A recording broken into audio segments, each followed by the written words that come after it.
نعم عبد الله وأخو العشيرة خالد بن الوليد وسيف من سيوف الله سله عز وجل على الكفار والمنافقين۔ خالد بن ولید اللہ کا اچھا بندہ اور اچھے خاندان سے ہے۔ اللہ کی تلواروں میں سے ایک تلوار ہے جو اس نے کافروں اور منافقوں پر سونتی ہے۔ بسم اللہ الرحمن الرحیم۔ السلام علیکم۔ پلیز ہمارے اس چینل کو سبسکرائب کریں اور گھنٹی کے نشان پر کلک کریں تاکہ ہر آنے والی ویڈیو کی نوٹیفیکیشن سب سے پہلے آپ تک پہنچے، اور جس نے ہمارے پچھلے ویڈیوز نہیں دیکھیں تو پلیز جا کر دیکھیے اور اپنے دوستوں کے ساتھ لازمی شیئر کریں۔ شکریہ۔ حضور اکرم صلی اللہ علیہ وسلم نے جب فوج کا جائزہ لیا تو 30,000 مجاہدین تھے، ان میں سے 10,000 سوار تھے جن کے پاس عمدہ نسل کے عربی گھوڑے تھے۔ تمام سپاہیوں کے پاس اچھے اور نئے جوتے تھے۔ اس سے پہلے کسی مہم کے لیے اتنی باری جمعیت مسلمانوں کی جمع نہیں ہوئی تھی۔ حضور اکرم صلی اللہ علیہ وسلم نے لشکر کو کوچ کرنے کا حکم دیا۔ تمام لشکر مدینہ سے نکل کر ثنیۃ الوداع نامی پہاڑی پر آ کر خیمہ زن ہو گیا۔ عبداللہ بن ابی جو منافقوں کا سردار تھا اپنے ساتھ منافقوں کا دستہ لے کر آیا اور پہاڑ کے دامن میں خیمہ زن ہو گیا۔ مسلمانوں کو خیال آیا کہ شاید اس مرتبہ وہ بھی ہمراہ چلنے پر آمادہ ہیں، لیکن دراصل وہ اس کے ہمراہ ہی اب بھی مسلمانوں کو بیلا پھسلا کر واپس مدینہ میں لے جانے کے لیے آئے تھے۔ چنانچہ انہوں نے مسلمانوں کو بھگانے میں انتہائی کوشش کی، لیکن ایک مسلمان بھی واپس جانے پر آمادہ نہ ہوا۔ جب منافق مایوس ہو گئے تو وہ یہ کہہ کر واپس لوٹے کہ اپنی پکی ہوئی فصل چھوڑ کر کون لڑنے مرنے جائیں گے؟ اگر فصل نہ کاٹی تو بچے بھوکے مر جائیں گے، پھر ایسی تپش ہے کہ بدن جل سے جاتے ہیں، گرمی سے دل الٹا جاتا ہے۔ ان کا خیال تھا کہ مسلمانوں پر ان کی واپسی کا اثر پڑے گا اور سب نہ صحیح تو توڑے ہی مسلمان ضرور ہی ان کے ساتھ واپس لوٹ چلے جائیں گے۔ لیکن ان کی حیرت کی کوئی انتہا نہ رہی جب ایک مسلمان بھی واپس نہ ہوا۔ حقیقت یہ ہے کہ حضرت محمد صلی اللہ علیہ وسلم سچے نبی تھے، ان کے پیروکار ان کا ساتھ نہیں چھوڑ سکتے تھے۔ افسوس ہے کہ حضرت مسیح علیہ السلام نے مدت تک تبلیغ کی، بڑے بڑے معجزے دکھائے، لیکن 12 حواری صحابہ رضی اللہ بھی جب امتحان کا وقت آیا تو روگردہ ہو گئے۔ لیکن جو شخص مسلمان ہوا اس نے ہزاروں مظالم سہنے پر بھی اسلام نہ چھوڑا۔ رسول اللہ صلی اللہ علیہ وسلم نے لشکر الہی کو لے کر روانہ ہوئے۔ وہ ٹھنڈے وقت میں سفر کرتے۔ جب وہ علاقہ حجر میں پہنچے تو راستے میں وہ بستیاں آئیں جہاں عاد اور سمود آباد تھے، جو اللہ تعالیٰ کے نافرمانی کے سبب مقہور و مغضوب ہو کر برباد ہو گئے تھے۔ وہاں حضور اکرم صلی اللہ علیہ وسلم نے ارشاد فرمایا، یہ وہ مقام ہے جہاں عذاب الہی نازل ہو چکا تھا۔ کوئی شخص نہ یہاں کا پانی پیے اور نہ کسی استعمال میں لائے، بلکہ تیزی سے اس مقام کو طے کرے اور استغفار پڑھتا رہے۔ چنانچہ مسلمانوں نے اس علاقے کو بہت جلد طے کر لیا۔ اب رسول اللہ صلی اللہ علیہ وسلم نے لشکر کو ترتیب دیا۔ حضرت خالد بن ولید رضی اللہ کو 2,000 سوار دے کر ہراول کے طور پر آگے روانہ کیا اور 3 اور سرداروں کو 2,000 سواروں کے ساتھ ان کے پیچھے بھیجا۔ ان کے بعد وہ تمام لشکر لے کر روانہ ہوئے۔ عیسائی جاسوسوں نے سب سے پہلے شرجیل کو یہ اطلاع دی کہ مسلمانوں کا عظیم شان لشکر بڑا چلا آ رہا ہے، اور ہراول دستے میں وہی سپہ سالار حضرت خالد بن ولید رضی اللہ ہے جس نے موتا کے مقام پر عیسائیوں کو شکست دی تھی۔ اس وقت تک ہرقل اعظم شرجیل کے پاس نہیں پہنچا تھا۔ شرجیل نے اسے اطلاع دی، قاصد کو بھیج کر کہلایا مسلمانوں کا لشکر قریب آ گیا ہے۔ اس لشکر کے ساتھ وہ نبی صلی اللہ علیہ وسلم بھی ہیں جنہوں نے عرب میں نبوت کا دعویٰ کیا ہے۔ تاکہ مسلمانوں کا اور ان کے نبی صلی اللہ علیہ وسلم کا خاتمہ کر دیا جائے۔ نعوذ باللہ۔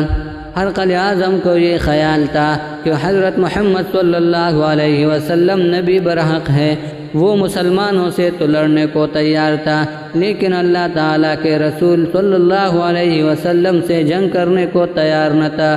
چنانچہ اس نے کہا، نبوت خود لشکر لے کر آئے ہیں، ان سے لڑنا اپنی تباہی کو دعوت دینا ہے۔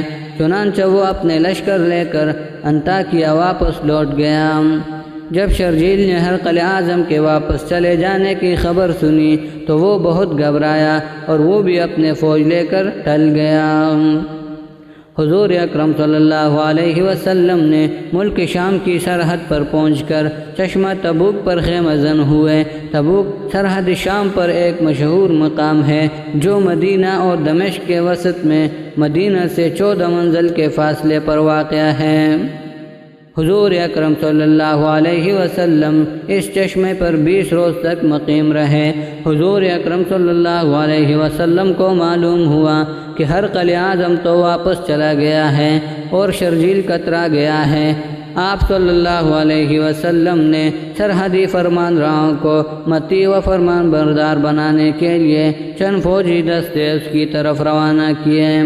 متی و فرمان بردار بنانے کے لیے چند فوجی دستے ان کی طرف روانہ کیے۔ ان رئیسوں اور فرمان راؤں نے اطاعت کرنی شروع کر دی۔ سب سے پہلے ارض اعلیٰ کا حکمران یوحنا حاضر خدمت ہوا اور اس نے جزیہ کی ادائیگی پر صلح کر لی۔ اس کے بعد جریہ اور ازاح کے فرمان راؤں نے بھی حاضر ہو کر ادائے جزیہ پر مصالحت کر لی، لیکن تبوک کے قریب ایک مقام دومت الجندل تھا جہاں کا حاکم رکیدر بن عبد المالک بنو کندہ کے قبیلے سے تھا اور عیسائی ہو گیا تھا۔ اس نے اطاعت اختیار نہیں کی۔ حضور اکرم صلی اللہ علیہ وسلم نے اس کی گوشمالی کے لیے حضرت خالد بن ولید رضی اللہ کو 400 سوار کے ہمراہ روانہ کیا اور چلتے وقت فرمایا، رکیدر تمہیں نیل گائے کا شکار کرتا ہوا ملے گا، اسے گرفتار کر لانا۔ حضرت خالد بن ولید رضی اللہ عشاء کی نماز پڑھ کر روانہ ہوئے اور رات بھر سفر کر کے صبح ہونے سے کچھ پہلے قلعہ دومت الجندل کے قریب پہنچے۔ رکیدر کو اسی وقت ایک عجیب واقعہ پیش آیا۔ رکیدر کا محل پاٹک کے قریب تھا۔ اس وقت وہ اور اس کی بیوی دونوں فصیل کے اوپر پاٹک کے بالکل نزدیک سو رہے تھے۔ چاندنی رات تھی۔ اتفاق سے ایک نیل گائے نے آ کر پاٹک کو اپنے سینگوں سے کرچنا شروع کیا۔ رکیدر اور اس کی بیوی دونوں کی آنکھ کھل گئی، چونکہ مسلمانوں کا حملہ آور ہونے کا اندیشہ تھا۔ اس لیے رکیدر نے اٹھ کر جھروکے سے جھانکا۔ وہ سمجھا تھا کہ مسلمان آ گئے، مگر جب نیل گائے کو دیکھا تو بڑا خوش ہوا۔ اس نے ہتھیار لگائے، گھوڑا طلب کیا اور اپنے بھائی حسان کو بلایا۔ اسے ساتھ لے کر چند سواروں کی معیت میں نیل گائے کے شکار کے لیے پاٹک کھول کر قلعہ سے باہر نکلا۔ ان لوگوں کو دیکھتے ہی نیل گائے جنگل کی طرف بھاگی۔ یہ لوگ ان کے تعاقب میں دوڑے۔ نیل گائے آگے تھی اور یہ سب اس کے پیچھے۔ وہ چکر کاٹتی اور دوڑتی ہوئی اس طرف جا نکلی جس طرف سے حضرت خالد بن ولید رضی اللہ اپنے فوج لیے آ رہے تھے۔ گائے تو جلدی سے جھپکی دے کر جنگل میں جا گھسی اور رکیدر ماں اپنے بھائی اور ہمراہیوں کے حضرت خالد بن ولید رضی اللہ کے سامنے آ گیا۔ اس وقت صبح صادق ہو چکی تھی، گرمیوں کی صبح تھی۔ پتا پتا اور ذرہ ذرہ چمک اٹھا تھا۔ نسیم سحری چل رہی تھی۔ جنگلی پھول کھلے ہوئے تھے۔ نہایت کیف اور سما ہو گیا تھا۔ رکیدر مسلمانوں کی صورتیں دیکھتے ہی ترا اٹھا۔ حضرت خالد بن ولید رضی اللہ نے 20 سواروں کو لے کر اس کے بھائی حسان اور اس کے ساتھیوں کو گھیر لیا۔ حسان نے یہ حماقت کی کہ مسلمانوں کی کثرت دیکھتے ہوئے بھی تلوار میان سے نکال کر رکیدر نے منع بھی کیا، لیکن وہ نہ مانا اور لڑائی شروع کر دی۔ رکیدر بھی لڑنے لگا۔ حضرت خالد بن ولید رضی اللہ نے ہر چندہ انہیں سمجھایا، لڑائی سے روکنا چاہا، لیکن وہ باز نہ آئے۔ مجبور ہو کر حضرت خالد بن ولید رضی اللہ نے حملے کا حکم دے دیا۔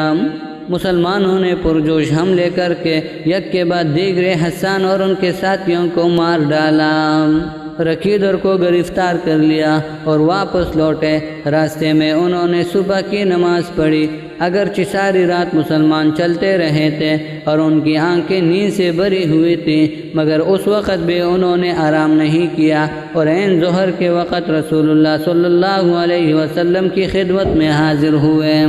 رکیدر کو حضور اکرم صلی اللہ علیہ وسلم کے سامنے پیش کیا۔ رکیدر نے جان بخشی کی درخواست کی۔ حضور اکرم صلی اللہ علیہ وسلم نے جان بخش کر دی۔ اس نے ادائے جزیہ پر مصالحت کر لی اور قلعے میں واپس جا کر 2000 اونٹ، 800 گھوڑے، 400 نیزے اور 400 زریں حضور اکرم صلی اللہ علیہ وسلم کی خدمت بطور نذرانہ پیش کیے۔ یہ واقعہ ماہ شعبان 9 ہجری کے ہیں۔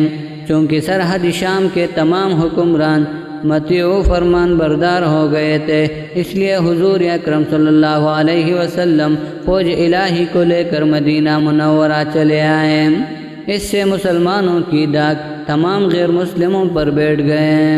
پلیز ہمارے اس چینل کو سبسکرائب کریں اور گھنٹی کے نشان پر کلک کریں تاکہ ہر آنے والی ویڈیو کی نوٹیفیکیشن سب سے پہلے آپ تک پہنچے، اور پلیز جس نے ہمارے پچھلے ویڈیوز نہیں دیکھیں تو جا کر دیکھیے اور اپنے دوستوں کے ساتھ لازمی شیئر کریں۔ اسلامی تاریخ سے خود کو آگاہ رکھیں۔ شکریہ۔